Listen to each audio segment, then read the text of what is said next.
و شان ہے۔ عزیز طلباء کرام،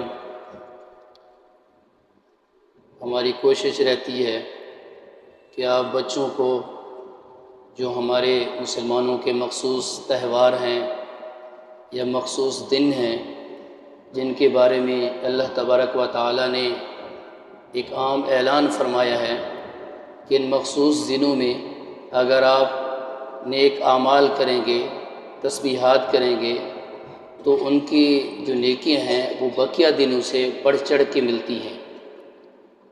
تو اس حوالے سے ان مخصوص ایام کے بارے میں، تہواروں کے بارے میں آپ کو یہاں اس ادارے میں آگاہی کے لیے ہم ضرور پروگرام منعقد کرتے ہیں۔ تو آج بھی الحمدللہ آپ بچوں نے اپنے بھائیوں کی، دوستوں کی اسپیچز سنی ہے، انہیں اچھے انداز میں بیان کیے ہیں۔ تو یہ سارا کا سارا یہ سلسلہ اور یہ آگاہی، یہ مہم ہم صرف آپ بچوں کے لیے چلاتے ہیں۔ آپ ایک خاص شعبے کے ساتھ جڑے ہوئے بچے ہیں، خوش نصیب بچے ہیں۔ دیکھیں، دنیا جس بچے کو ذہین سمجھتی ہے، بہت کانفیڈنس والا سمجھتی ہے، تو وہ اس کو تعلیم جو ہے دنیاوی طور پہ اس کو اے لیول کی دلواتی ہے۔ وہ سمجھتے ہیں کہ یہ بچے بہت زیادہ ذہین ہیں، بہت زیادہ کانفیڈنس والے ہیں، لیکن اللہ جن بچوں کو ذہین سمجھتا ہے، خوش نصیب سمجھتا ہے، تو وہ قرآن کے ساتھ جوڑ دیتا ہے۔ تو آپ یہ اے لیول والی تعلیم سے آگے کے لوگ ہیں۔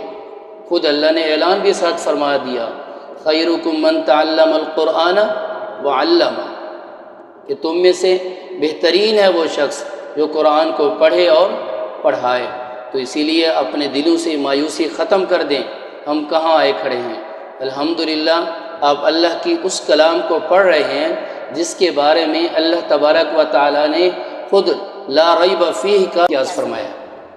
تو آپ کا یہاں پہ قرآن کریم کا حفظ کرنا، عصری تعلیم کا حاصل کرنا، اور ساتھ ساتھ آپ بچوں کو، جس بچے کا جس طرف کا ذوق شوق ہوتا ہے، اس کو یہاں پر تقریر، تلاوت، نعت رسول صلی اللہ علیہ وسلم، اس طرف کو اس کو ابھارنا اور اسٹیج دینا، یہ بچوں کی خوش نصیبی ہے۔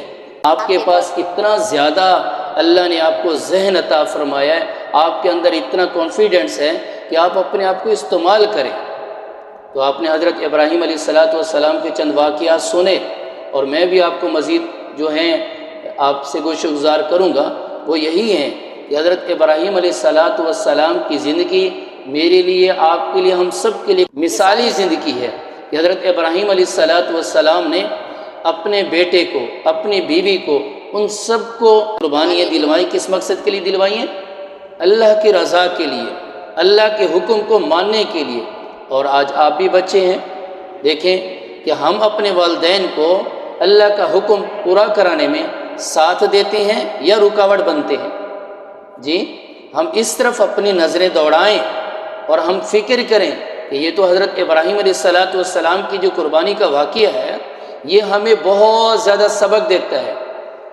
اس واقعے کو پڑھتے ہوئے میں نے بہت بار نوٹ کیا ہے کہ آپ اس کا جو نتیجہ نکالنا چاہے آپ کو ملے گا۔ اولاد کی تربیت کے معاملے پہ آئیں تو وہ بھی حضرت ابراہیم علیہ السلام کی قربانی کے عمل سے ملتا ہے۔